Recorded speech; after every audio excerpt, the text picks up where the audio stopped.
an la ilaha illallah wahdahu la syarikalah wa asyhadu anna Muhammadan abduhu wa rasuluh la nabiyya ba'dah. Allahumma shalli wa sallim wa barik wa karrim wa tahannan wa tafaddal wa takarram ala sayyidina wa maulana Muhammad wa ala alihi wa ashabihi wa azwajihi wa dzurriyyatihi wa atba'ihi ila yaumiddin, amma ba'du. Subhanaka la ilma lana illa ma 'allamtana innaka antal alimul hakim. Rabbi yassir wa la tu'assir, Rabbi tammim bi khair. Amma ba'du.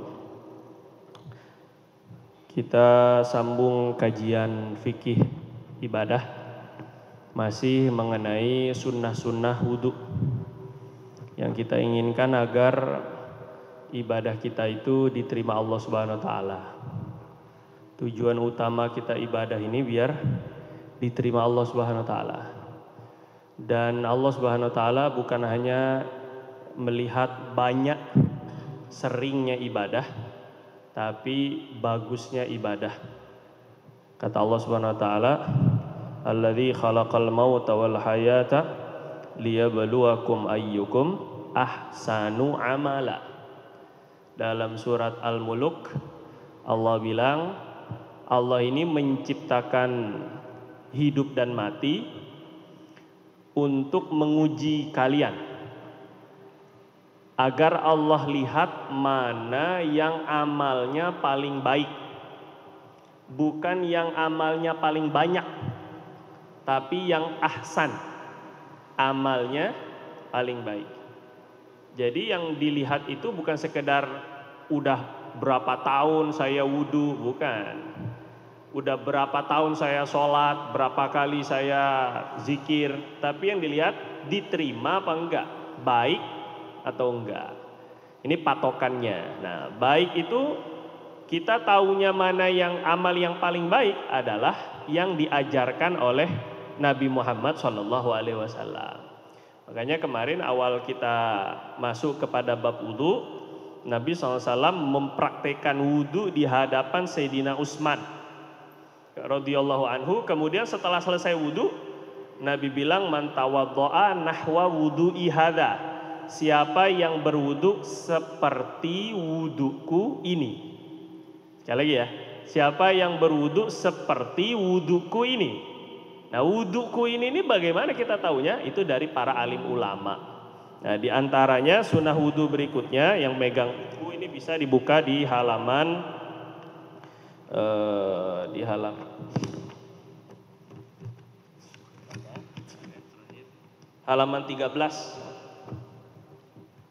Sunnah berikutnya, pertama, wudhu itu hemat air, buka kerannya jangan gede-gede. Yang kedua, sunnahnya duduk. Kalau seandainya bisa pakai kursi plastik ini, kalau bisa Pak, seandainya memungkinkan wudhu, duduk itu lebih afdal. Kemudian kemarin sudah membahas mengenai menghadap kiblat. Nah, sekarang sunnah wudhu berikutnya adalah membaca basmalah. Gitu ya Pak ya. Halaman 13, ini membaca basmalah.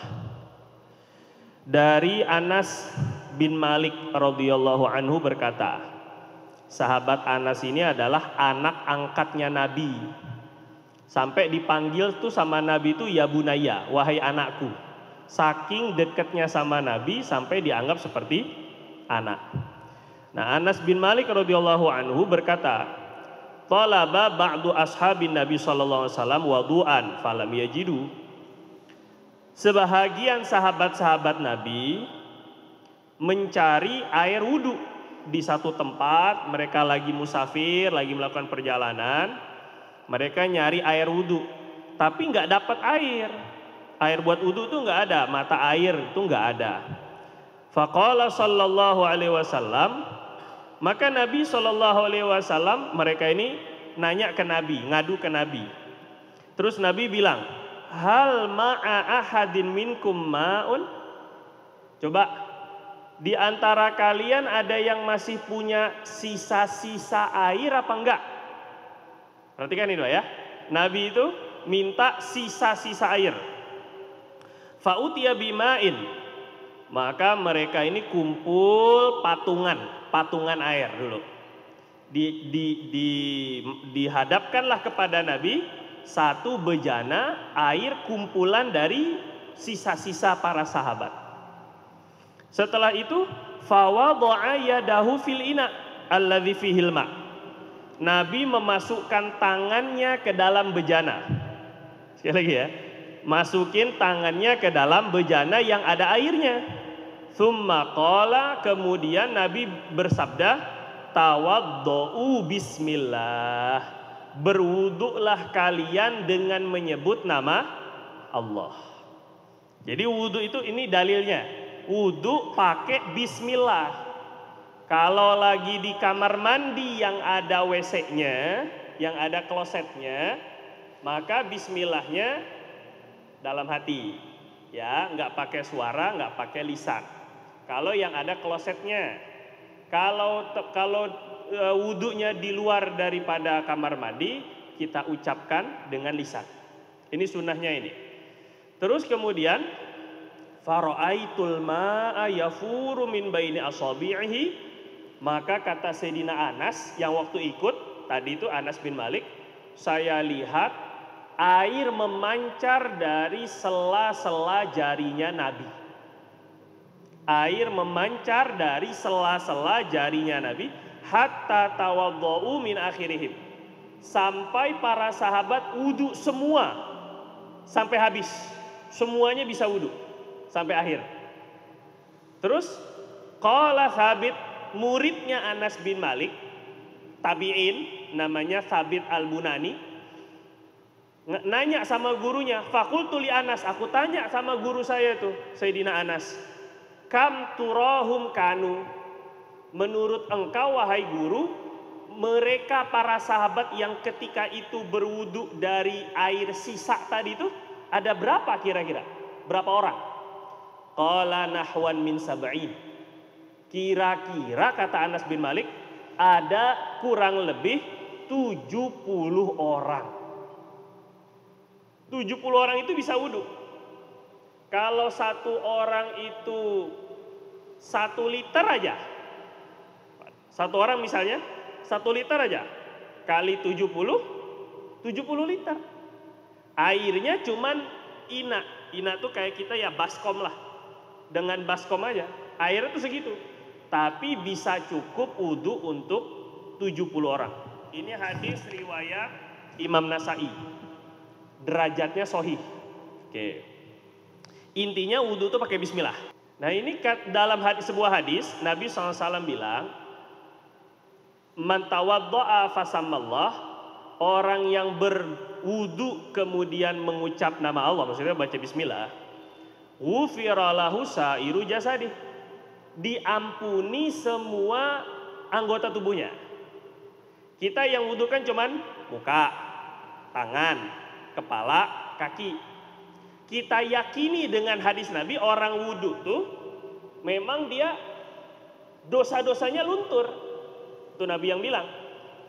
Tapi kalau pakai bismillah, bukan hanya muka, tangan, kepala, kaki, mulut dan telinga yang diampuni Allah, tapi semua badannya diampuni Allah. Tapi kalau wudunya nggak pakai bismillah, yang diampuni dosanya tuh cuman anggota wudunya doang. Dosa yang luntur itu hanya muka, tangan, kepala, kaki, dengan telinga dan mulut tambahannya. Nah jadi kita ingin agar ketika kita selesai doa, selesai wudu, itu yang diampuni semua tubuh kita. Kemaluan, perut, itu maksudnya. Termasuk juga mungkin dosa, ya mungkin dosa paha yang gak diwuduin. Kita juga pengen diampuni. Gak tahu lah mungkin dosa paha atau apa, mungkin main bola pahanya kebuka, dosa juga, dosa paha. Paha dosa apaan? Dosa lutut misalnya, pernah ngikut orang mungkin juga, pernah bisa juga. Pokoknya kita pengen ketika wudhu tuh dosa kita diampuni. Itu yang pertama. Jadi bismillah ini penting Bapak-bapak. Bismillah itu bukan hanya sekedar ucapan omong kosong. Sangat ini. Kalau dalam Al-Quran, Allah menceritakan bagaimana Nabi Sulaiman itu menghantar surat kepada Ratu Bilqis. Suratnya itu, kata Allah dalam Al-Quran surat An-Naml itu, wa annahu innahu min Sulaimana wa innahu bismillahirrahmanirrahim. Nabi Sulaiman itu suratnya pakai bismillah. Jadi ada sebagian ulama bilang amalan Nabi Sulaiman itu bisa kaya dan juga punya pengaruh kepada bangsa jin, hewan-hewan. Amalannya itu bismillah. Ini penting ini Pak. Bismillah ini maknanya adalah menyertakan. Bi itu artinya dengan. Bismillah itu artinya menyertakan Allah dengan segala apapun yang kita lakukan. Enak mana? Enak hidup dibantu Allah atau hidup dengan kemampuan kita sendiri? Lebih enak mana? Ditolong Allah atau hidup mikir kita sendiri dengan pikiran kita sendiri? Jelas jauh enakan dibantu sama Allah. Nah, salah satu cara mendatangkan pertolongan Allah bismillah. Nah, cuman kita ini aneh.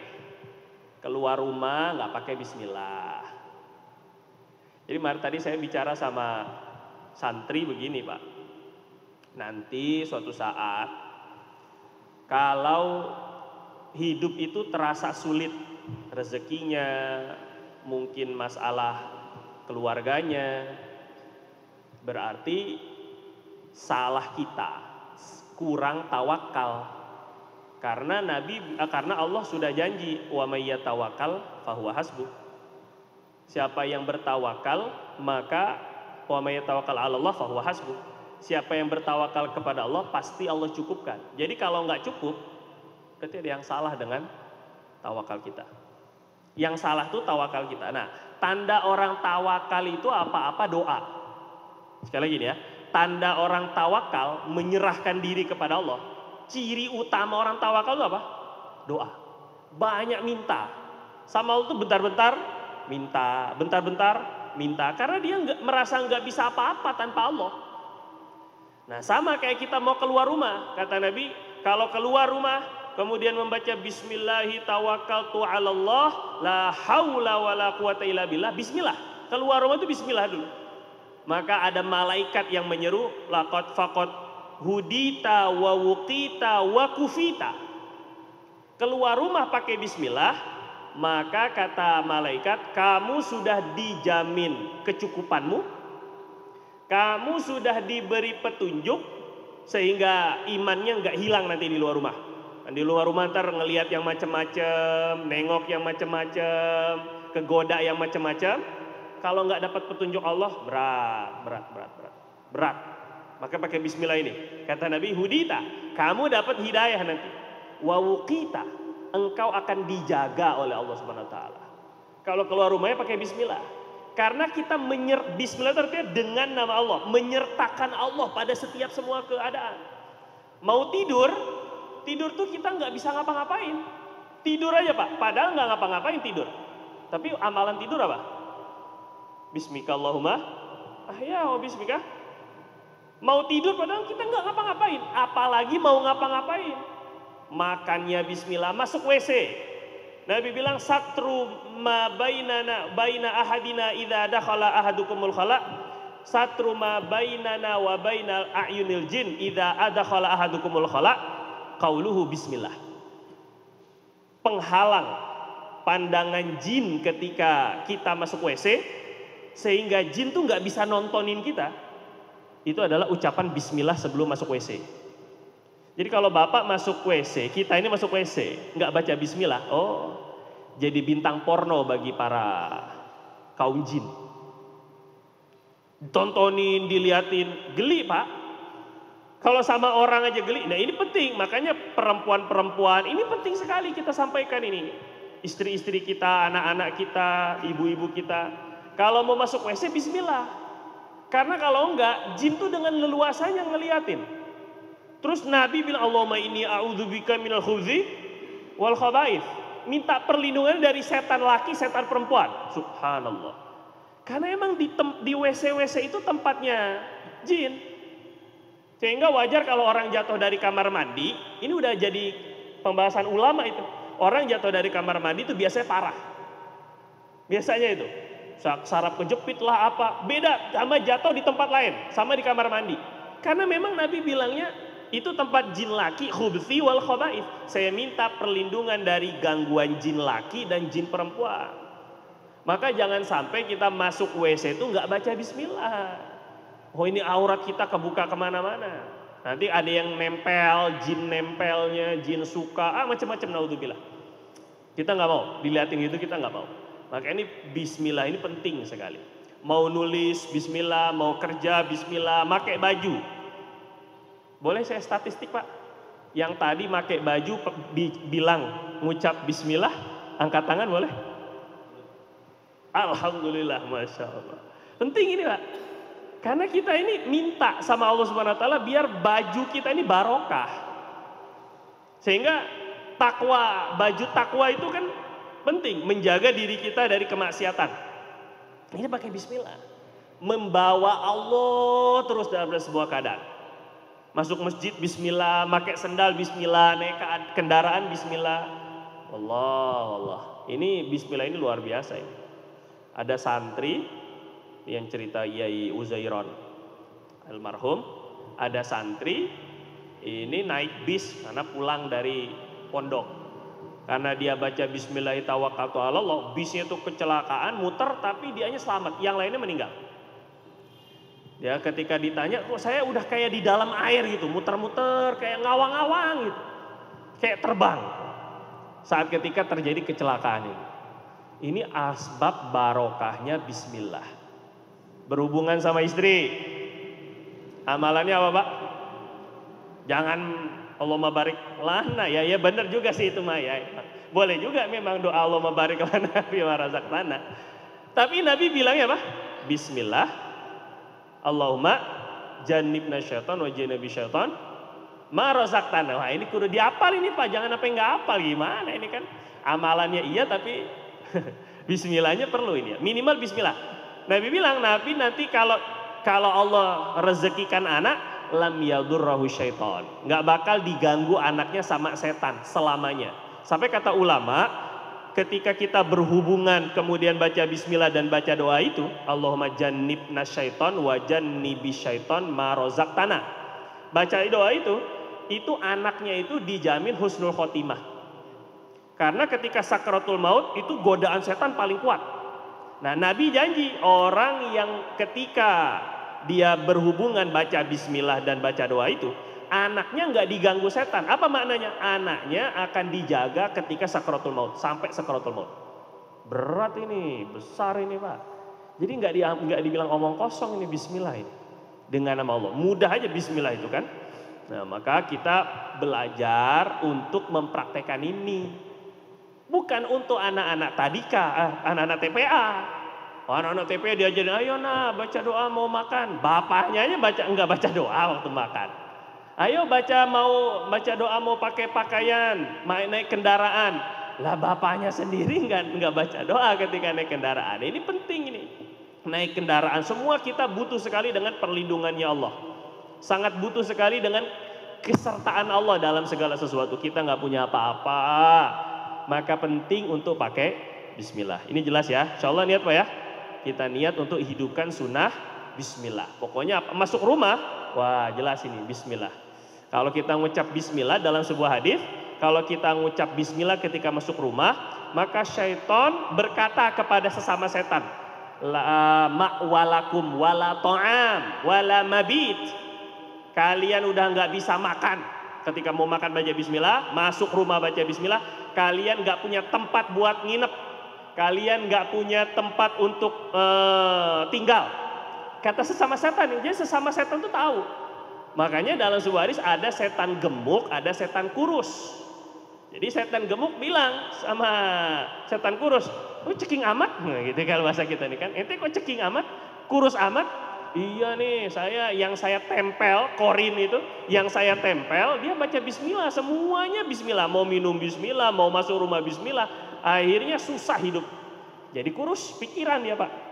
Tapi saat ketika setan yang gemuk, oh kalau orang yang saya tempel, yang saya ganggu, nggak pernah dia baca bismillah. Makanya saya seger badan. Nah, ini penting ini, ajarin anak-anaknya semua pakai bismillah semuanya. Jangan lupa baca bismillah dulu, baca bismillah, baca bismillah.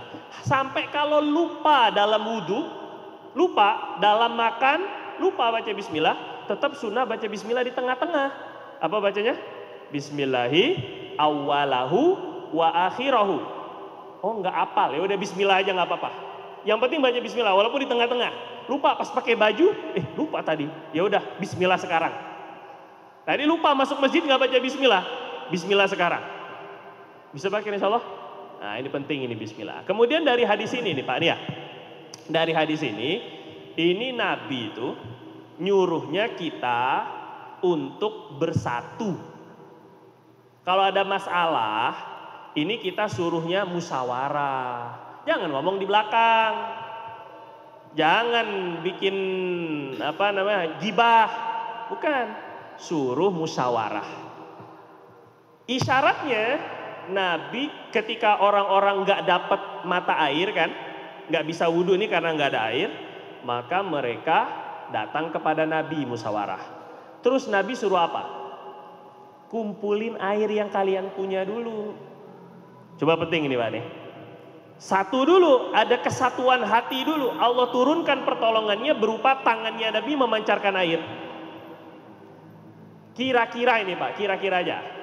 Bisa nggak Nabi langsung ngocorin air dari tangan tanpa perlu ngumpulin air dulu? Allah kuasa nggak? Sangat. Bisa aja langsung. Ayo, bismillahirrahmanirrahim. Cor, langsung wudhu langsung. Bisa nggak Nabi kayak gitu? Bisa. Lantas pentingnya apa? Nabi SAW nyuruh kumpulin air dulu sisa-sisa. Satu, menyatukan hati mereka. Jadi sehingga nggak ada yang merasa saya punya air buat pribadi, ini kepentingan pribadi, kumpulin dulu sisa. Dua, Nabi ingin agar tidak ada mubazir. Ketiga, sisa-sisa makanan, sisa-sisa air, ini barokah. Penting ini Pak. Dulu ada sahabat Nabi itu yang ngadu ke Nabi. Nabi, saya kok kalau makan, kami ini kalau makan nggak kenyang-kenyang. Ya mungkin diantaranya kita juga, gitu kan. Kok makan nggak kenyang-kenyang nih kan? Nah, terus akhirnya Nabi SAW bilangnya apa Pak? La'allakum tafarraqtum fi ta'amikum. Jangan-jangan kalian makannya sendiri-sendiri. Enggak dikumpulin makanannya, enggak berjamaah makannya sendiri-sendiri. Jadi Nabi itu ngelihat tidak barokahnya itu gara-gara makannya sendiri-sendiri. Makanya sunnah itu makan pakai sepiring berdua dengan istri, sepiring berempat. Itu sunnah itu. Semakin satu tempat makan banyak tangannya, makin Allah suka. Dalam sebuah hadis, ahabut ta'ami ilallah maka surat alaihil ayadi. Makanan yang paling dicintai Allah itu yang banyak tangannya masuk ke dalam situ. Jadi semakin banyak yang ngeriung, semakin banyak itu. Bukan maksudnya kita satu orang dua tangan ini bahaya itu, bukan. Jadi kanan kiri itu. Ini semakin banyak tangannya, semakin dicintai Allah. Dan yang dia itu kesatuannya, kesatuan hatinya. Maka Nabi itu ingin agar paham kita, Bapak, kalau nanti ada acara pengajian, maulid, kita suka dibagiin air kan. Air-air yang sisa-sisa tuh dibawa. Jangan dibiarin di masjid, jadi satu jadi sampah. Yang kedua itu barokahnya. Barokahnya. Nabi itu sampai ngajarin kalau makanannya jatuh dari nampan atau dari piring, suruh pungut. Falyumithu tsumma liyakulhu, bersihin, pungut Pak dari jalanan. Dulu mah tanah kan, kurma jatuh ke tanah. Dulu kan nggak ada karpetnya, nggak ada ubinnya kan, zaman Nabi kan. Itu suruh, kata Nabi, suruh pungut, bersihin, makan. Fa innakum la tadruna fi ayyi ta'amikumul barakah. Nabi bilang karena kalian nggak tahu makanan yang mana yang ada barokahnya. Barokah tuh jangan-jangan kalau kita makan sehat. Jangan-jangan ketika kita makan rajin ibadah. Jangan-jangan ketika kita makan punya zuriyah soleha. Kita nggak tahu. Paham ya Pak ya? Kita nggak, barokahnya bentuknya seperti apa kita nggak. Jangan-jangan ketika kita makan mungkin bisnis jadi lancar, jangan-jangan ketika kita makan mungkin jadi deras nikmat Allah Subhanahu Wa Taala, mungkin panjang umur, kita nggak tahu barokahnya mana. Jadi kemungkinan kekurangan hidup kita itu karena kurang barokah. Nah, salah satu barokah itu sisa-sisa makanan. Nah, jadi nanti kalau ada air yang dibagikan di acara-acara tahlilan, pengajian, airnya jangan ada sisa. Kalau ada sisa, bawa pulang. Nanti diminum di jalan, nanti diminum di rumah. Insya Allah ya Pak ya. Ini barokah. Terakhir, kenapa Nabi itu di dalam hadis ini, kenapa Nabi itu kok tidak mengeluarkan air langsung dari tangan? Kenapa Nabi masukin dulu tangannya ke dalam bejana air baru keluar? Kenapa ini?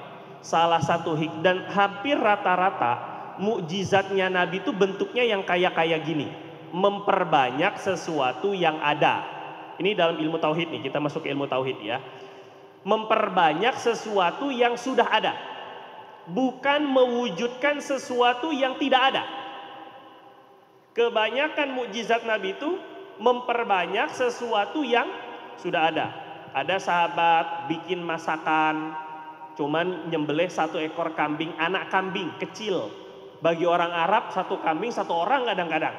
Orang Arab, kita mah Arab maklum kita makan. Jadi ketika mereka cuma 1 kambing kecil, tapi Nabi ngajak berpuluh-puluh orang untuk datang makan bareng-bareng. Takut nggak cukup, sama Nabi doa. Nabi yang ngebagiin kambingnya, cukup ternyata.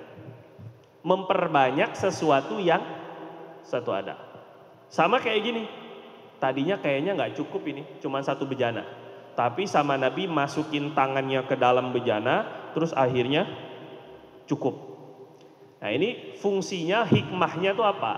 Hikmahnya agar terjaga akidah sahabat. Akidahnya sahabat terjaga, kata ulama. Kalau Nabi itu mukjizatnya mewujudkan sesuatu yang nggak ada menjadi ada, takut. Subhanakallahumma wa bihamdika asyhadu an la ilaha illa anta nastaghfiruka wa natubu ilaih. Lebih kurang saya mohon maaf. Assalamualaikum warahmatullahi wabarakatuh. Sallallahu